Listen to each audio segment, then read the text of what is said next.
concentration does it take, and how much of that is muscle memory? Yeah, that's a big phrase that people uses, muscle memory in the Olympics. Let me tell you something, muscle memory is completely fake news. How's that? Yeah, look, you can have all the muscle memory you want, but if, you don't have the right muscles doing the right things and they didn't have the right memory, it doesn't work, It's concentration, intense preparation, lots of work. Einstein said that genius is 10% inspiration and 90% perspiration. That's a quote of his. Yeah. And as Einstein said, before he invented the light bulb, I know 10,000 ways that do not light the bulb, So the point that I'm saying is that this is great art, this is genius music, and you're not, if you think that muscle memory is all you need, that's really, that's trying to minimize that it's easy. It's easy. It's not easy. It's hard work. My daughter figured out I practiced 18,500 hours in 5 years at junior. I still practice 7 hours a day. Hey, this afternoon I could have gone to London Bridge, I could have gone swimming in the lake, I was here all afternoon practicing. And I'm 67 years old. You think that's muscle memory? You don't think I have muscle memory? I've practiced 14 billion hours, So, I think muscle memory is a bunch of hogwash, to be honest with you. Yeah, I do. Doesn't Tiger Woods have a lot of great muscle memory? Look at all the things he won. Why doesn't he have muscle memory? Why doesn't he have muscle memory? I'll tell you, because it's not muscle memory. It's ability, concentration, ability, and then you need more ability. So it's just a nice little word that really means nothing, because this is not muscle memory, this is art. You think Monet used muscle memory? I just muscle memory. Look. So you could be a Monet too, right? You could be Beethoven. No. So I am thinking about, when I'm playing the music, I'm thinking about if this is dramatic, I try to feel dramatic. If this is tender, like the second movement, if it's a prayer, I try to imagine Beethoven praying to God for his deafness. I try to feel the emotion of the music. If there's not an emotion, then I try to imagine the cobblestone street. I imagine Beethoven, I imagine them arguing. I try to recreate the image or try to recreate the emotion. And that's what I'm doing. I'm not thinking about playing, I'm not thinking about my finger goes here. I don't see notes, I don't look at notes on a page. You could. Analysis produces paralysis. If I was looking at notes, I could never play this. Never. So, so I'm just, I just share it with you. You ask me a question, I tell you no lies. Yes, another question? Any question, anybody? Yes, sir. I think you're an athlete to start with. Yeah. Because you stood up there for 2 hours and you haven't had a drink of water. How do you do that? Well, you don't know what I'm going to do when I stop at the Bashes and get about 4 gallons of Gatorade. No, that's too much sugar. Yeah. And I expend a lot of energy and yeah. And I'm going to tell you, my sweating, which my shirt is completely wet. I mean, completely wet. My tie is wet. My sweating is due to one factor: concentration. I mean, I didn't run around the piano. All I did was move fingers. I sat and I moved fingers. It was all not muscle memory. It's concentration. Intense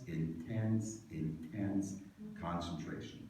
Because the second you don't concentrate, you fall on the slalom. You fall on the luge. You fall doing your turn. The minute you break concentration, it falls apart. And you got to keep it up. So that I'm sweating because my mind is working so hard. So what was your question? Oh, athlete. Oh, I see. I wish I could lose some more pounds, actually.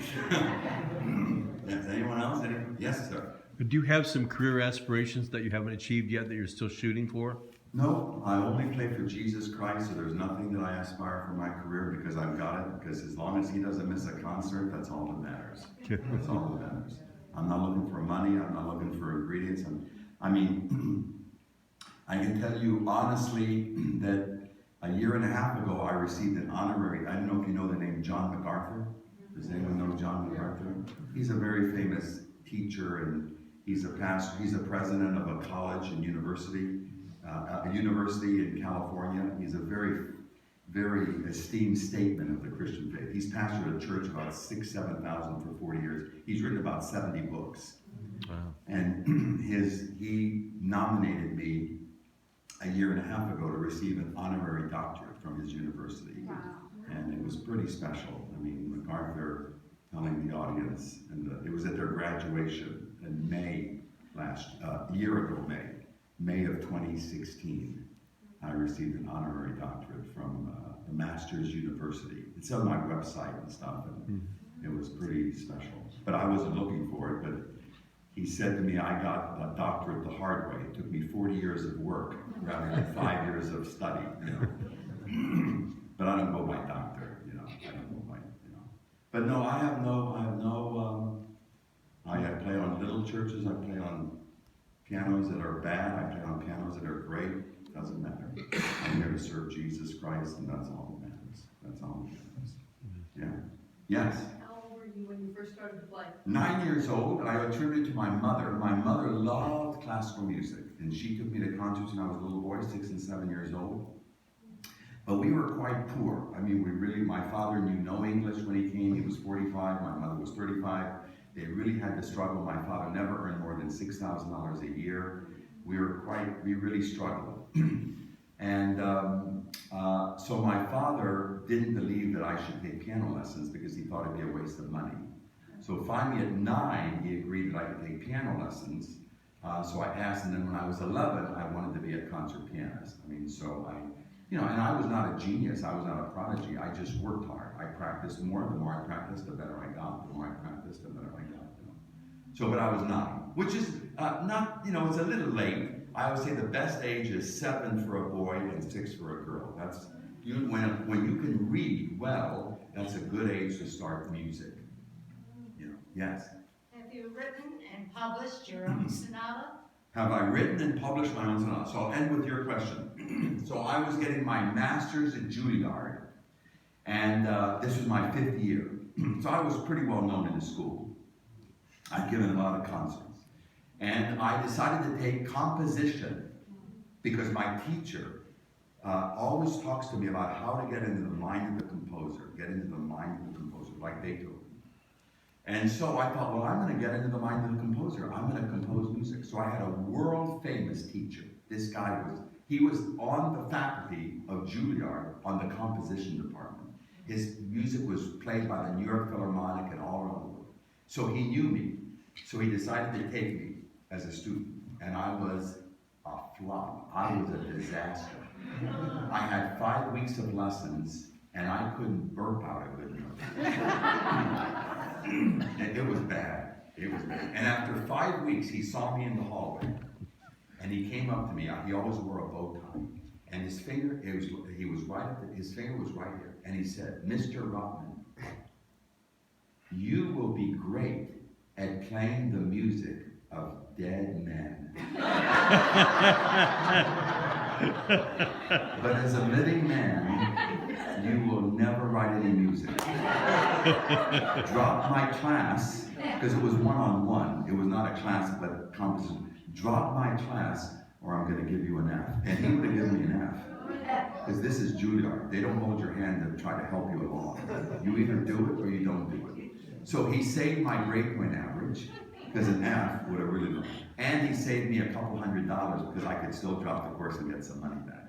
So I've never written anything. I only play the music of dead men.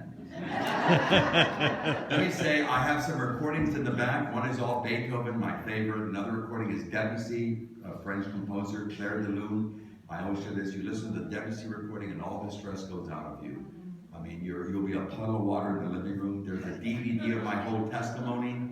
The DVD has everything I shared here is on that DVD. You see Hitler, concentration camp, you see my bar mitzvah, you see me growing up as a Jew, and then coming to read the New Testament. They're $15 each, there's no tax, there's some cassettes, they're 10. The autograph is free. I always like to say, about 20 years ago, I gave a concert in Green Valley, and that night I said the autograph was $15 and the CD was free. And a man came up to me and said, I'd like a CD with no autograph. Pastor Vibey, come on up. It's a joy to be here, and I hope you enjoyed my 3,000th concert a little early for many happy.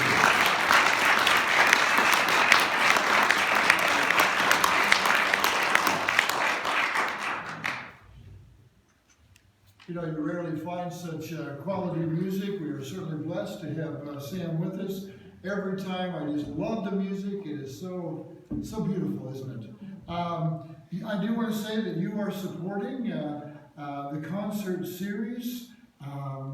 It's more, though, than just a concert. Sam has gone to China, like he said, all over the world, having concerts and sharing his beautiful testimony that God really, got a hold of him in such a way. It's very inspiring, as you know. Each testimony can reach out and change other lives as God uses them. And so it's more than just a concert, really, that we support, but it also is a mission in America and around the world. So remember that. It is really an outreach of the Lord. You can make the checks out to Sam Rotman. Say, well, how much do we get here at the church? I can say we get nothing. We get nothing. In fact, we provide the advertising and we get nothing. And we are part of the, like I said, the series. I believe in the series next is the Brass Quintet, isn't that right? I think that's Yes. March 3rd, so you'll hear more about that. But we are so blessed to have Sam with us. Let's go ahead and pray. Let's pray, and then we can pass the